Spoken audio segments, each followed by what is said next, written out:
ধুয়ে নুন হলুদ মাখিয়ে রেখেছি।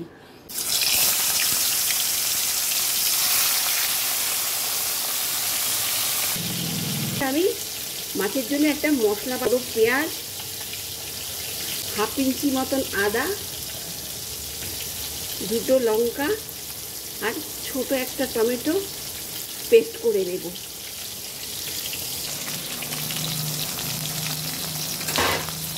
এবার আমি মাছগুলো উল্টে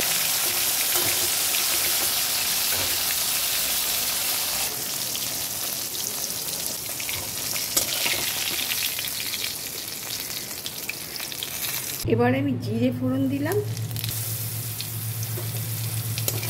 ভাজা ভাজা করবো। ভালোবাসার জন্য একটু চিনি দিয়ে দিলাম, দিয়ে দিলাম 1 চামচ জিরের গুঁড়ো, 1 চামচ ধনের গুঁড়ো দিলাম, আর একটু কাশ্মীরি রেড চিলি দিলাম।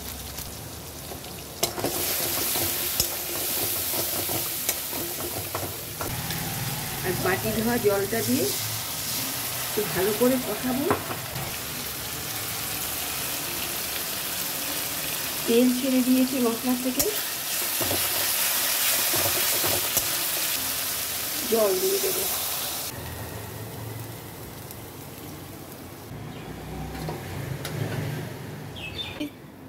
জল, এবার মাছগুলো ছেড়ে দিলাম। 6 মিনিট